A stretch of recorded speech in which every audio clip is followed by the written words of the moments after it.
I'm going to do a quick clap. Sit on your hands, Sam. Dang it. Maybe next week. Maybe next week. Okay, let's. I'll count us in. 3, 2, 1.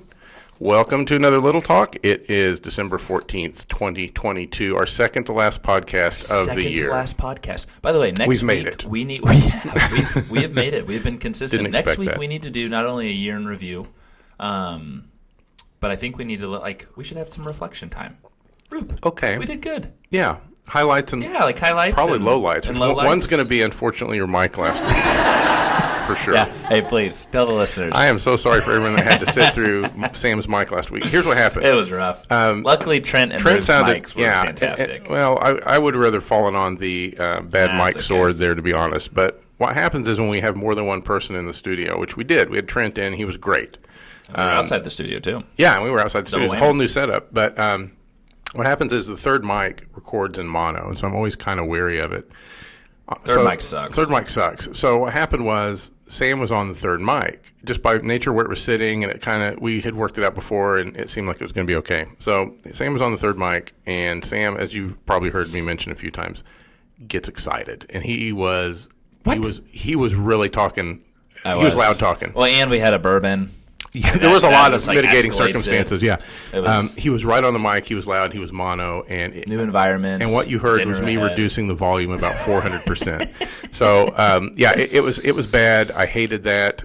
But Trent sounded great, and he did the majority of the talking. So that's what counts. What a great time, dude. Yeah, we had a good time. If I could go and repeat last Tuesday. Yeah, I kind of worried it was setting a standard for podcasting we won't be able to continue. No, there's no way. He was great. He was great. Shout out to him. He's got a real voice for this. He does. Well, and the thing is, I don't know if we addressed this on the podcast. This is the first time ever podcasting. Oh, it was? Yes. Oh, I didn't know that. Maybe I asked. Okay, then we didn't address it. Unless you weren't listening to me, which could very I was also drinking, Sam. Anyway, he crushed it. And it was just, we had a hell of a time. It was great. He was great. Good day. A lot. I mean, gosh, we tackled a lot in that's 12 hours. Yeah. He seemed like he was here longer than 12 hours, so that was good. We had him for quite a while. It was great. And he jetted off to DC to pick up an award for Grasshopper this week. And he's a busy guy. He's a busy guy. He was in Italy a couple weeks before. I mean, this guy's a world traveling man, and he made a pit stop in Tulsa, Oklahoma, baby. I think he's gotten the fever for podcasting. I bet he gets a mic and they start their own. He and Mike should start their own. Honestly, they'd be really good. They'd have similar rapport to what you and I have. I think so. Yeah. Wow, what if they end up challenging us? Not Chelsea.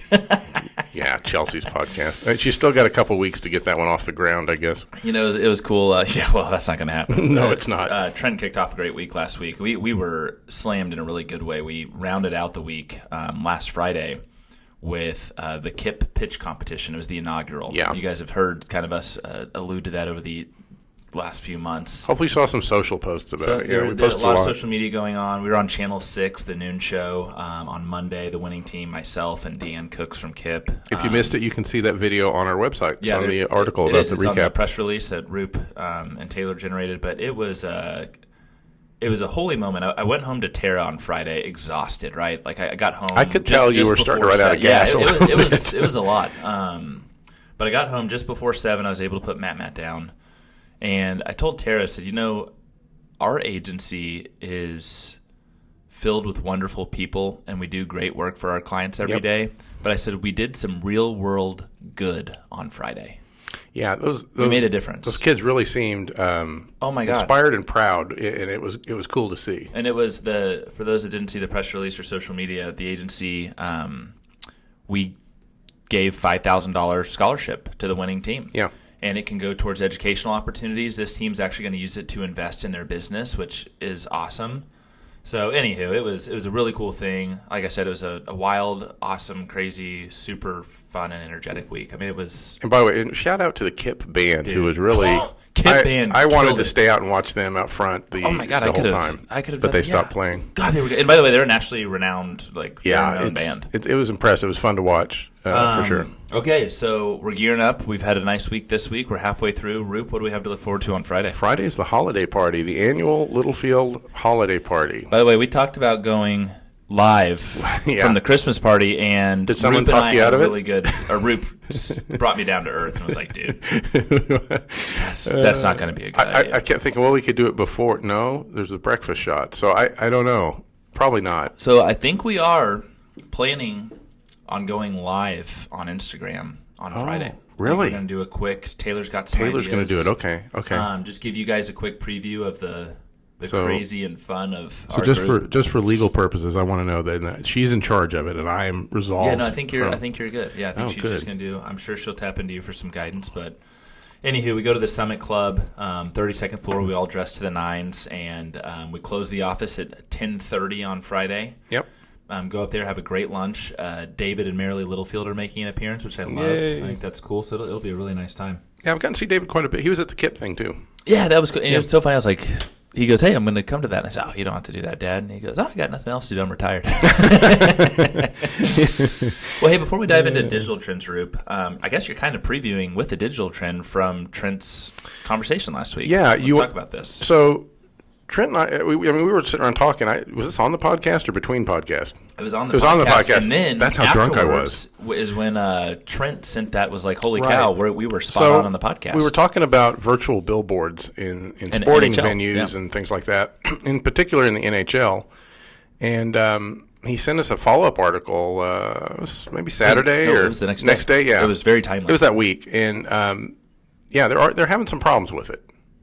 And the problems are, I don't watch a lot of hockey, but I know enough about it that when people have messed with the presentation of it on TV in the past, it's been an issue. So Fox at one point, Fox Sports, I think this was in the 2000s, maybe the 90s, I don't remember, decided to highlight the puck. And they put this big glowing thing around the puck, and it kind of made it so you could easier, if you're a novice, follow the sport. Absolutely. But for the people that were hardcores and love hockey and know how to watch it anyhow, it was very distracting.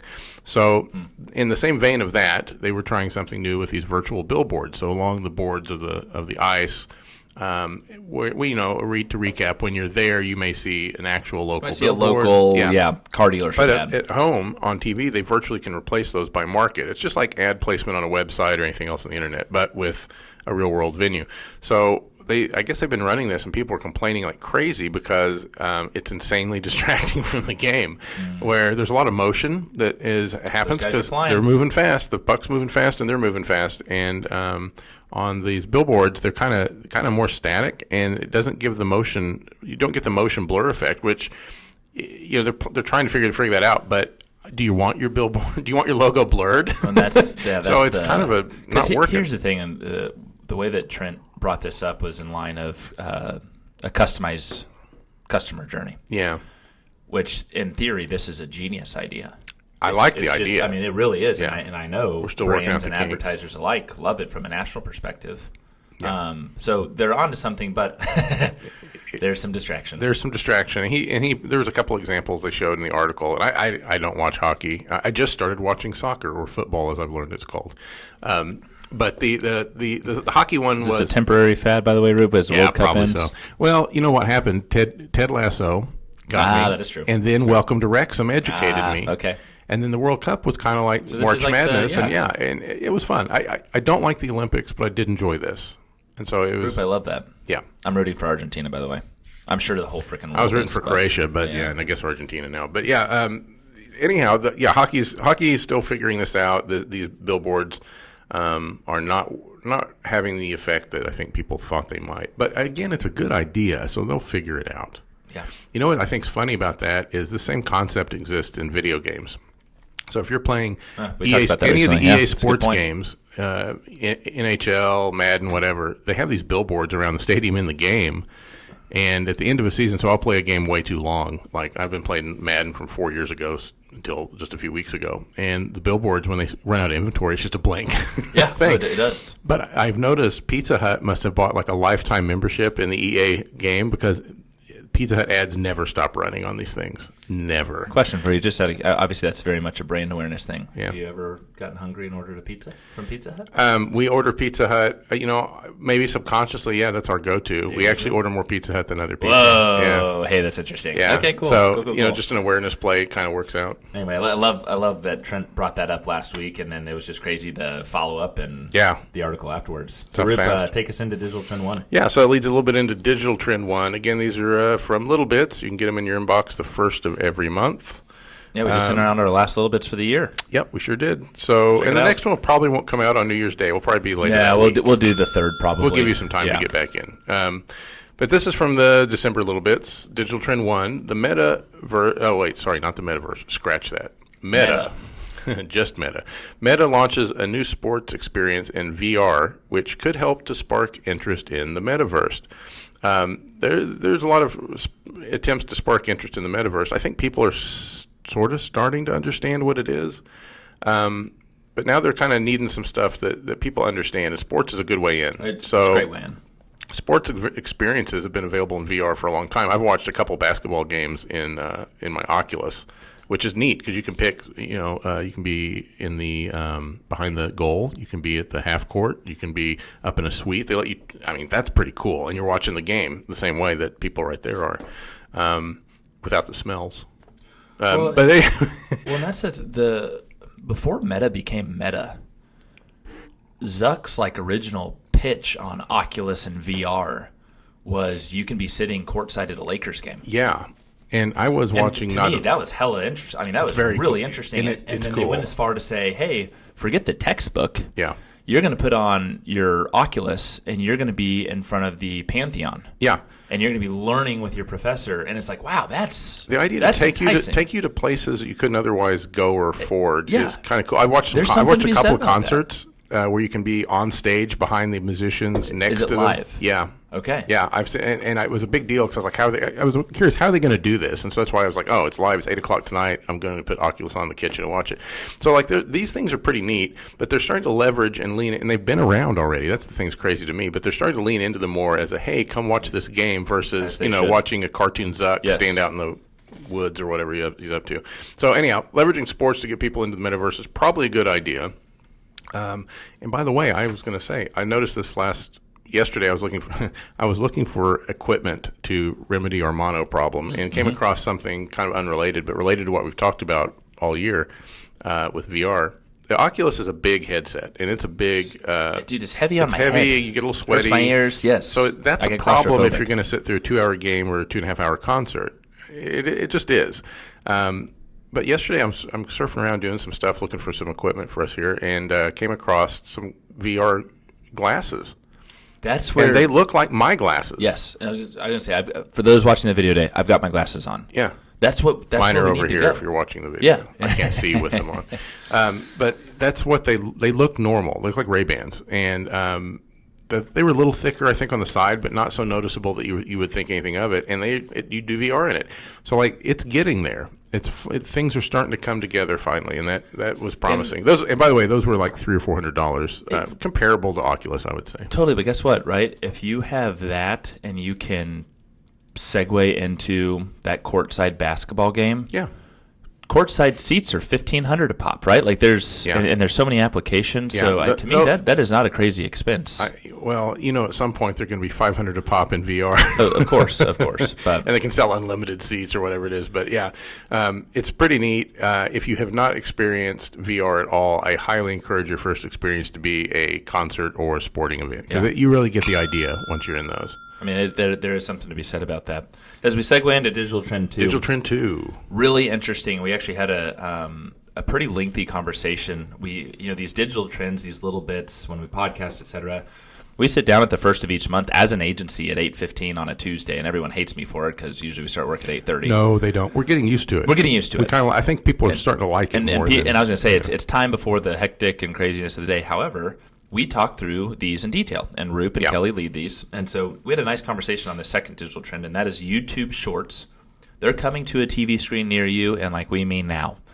And shorts, again, just for the uninitiated, are very similar to, it's vertical video format. So it's very similar to a TikTok or to Instagram or Facebook Reels. This is YouTube's version of vertical video. Okay. Reynolds Wallace would call them shorties. Yes, she I has. actually kind of like that better. YouTube is bringing it to your widescreen. The video platform has announced that Shorts will now be available on smart TVs via the shelf, by the way, conversation that we had internally. Shelf, right, is your different line items. Different rows, different basically, rows, yeah, exactly, on your screen. On your TV. So when they announced this new format, they optimized the experience for the mobile creator and viewer. And YouTube is now expanding viewing across Shorts to the fastest growing surface, which is your TV screen. Yeah. I've seen some of these. They're going to be running some ads and some micro videos in the start of 2023. Here's the interesting thing, and I'd love to hear your take, Rube. I watch YouTube not nearly as much as the younger generation, but on my computer, right? Now, we watch YouTube TV because that's our streaming service on our TV.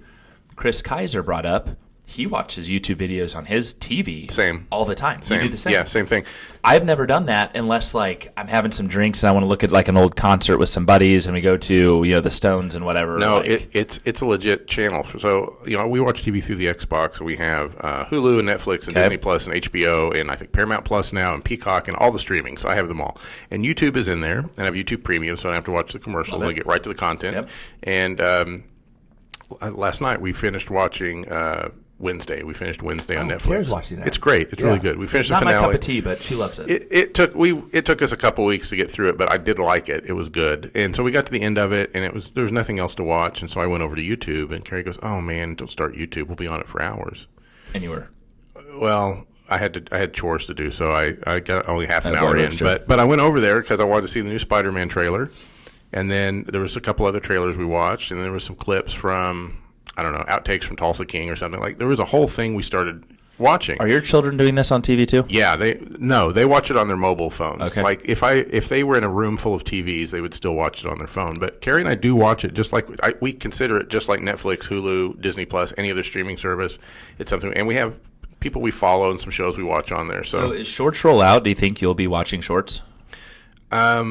Again, we consider Shorts very much a quick awareness play. Yeah, I have been watching Shorts. So I've noticed this a month or two ago. So I don't know if I was in a beta or they were just slow rolling it. Now they're announcing it. But you're the CRM director. You're always in the beta. It feels that way. That's how it goes. So I have seen Shorts show up and used Shorts here and there on there. Just we've published a couple and done some. I think one for a client or two. But yeah, you first see it and you're like, how's this going to work? And I think once you get over, especially if you're an old man, me and Rocco, once you get over the... say you're old. Rocco's old. Okay. You're not old. I have till March. So once you get over the idea that you're watching vertical video on a horizontal screen, it's fine. Like, who cares? TikTok has been available as an app inside my Tesla, which is also a horizontal screen. And I'll sit and eat lunch sometimes at Utica Square in my car and watch TikToks on my screen. So the idea of... You'll sit in front of Ediblend and watch TikToks on your screen as you're eating lunch? Yeah. In the parking lot? Yeah. Or I'll watch YouTube Shorts also. In your car? Yeah. Are you charging? No. I got full charge. I guess there's no need. You got full charge. You're 2 miles away. Yeah, it doesn't take much battery watch. Holy cow, dude. This is... Or sometimes I'll watch live if there's sports on. Anybody ever walk by and look and... I have really tinted windows. Really tinted. I saw Chelsea there yesterday. Clement? Yeah, Clement. You say anything, or are you just in the zone? Her and Easton were there. Yeah, I went and chat with her for a minute. Yeah, we should see each other every day. She goes up there as much as I do. Yeah, I found out. Interesting. Okay. But yeah, Shorts. Yeah. I've been experiencing them in bigger TVs, not on my phone, for quite a while. And the thing that makes I think the media department here and we are really happy about is it's expanding that audience and that reach. So, is the majority of Shorts watched on a mobile device? Yes, because the majority of the internet's experienced on a mobile device. Makes sense. But there's no reason not to go after the long tail of people watching it on TVs. And I was always really skeptical of smart TVs, like the ones that have the apps built in. I was like, nah, give me a Fire Stick or an Xbox or something else. I love a smart TV. We have one of the coolest smart TVs I've ever seen in the Spark room here. Oh, dude. It is so dope and smooth. Is it no, it's Sony. Samsung? I think it's Samsung. Is it Samsung? It might be Sony. No, I think it's. We don't know. We'll check. But it's really the interface is smooth. It operates really quickly. It feels like you have a computer or some other device hooked up to it, but it's built in. It's amazing, so good. So as more of that experience comes out, more people are going to be exploring and playing with these things. So it makes sense you're going to need the content there, and you already have it. Why not just show it to the folks? Yeah, no, that's very true. So it's really good. That's actually a really good point, Rope. Okay, so as we look into next week. Like I said, we're going to recap the year. We're going to talk through some of our most famed podcast recordings. We have year-end stats. We got some may go data. through. Yeah.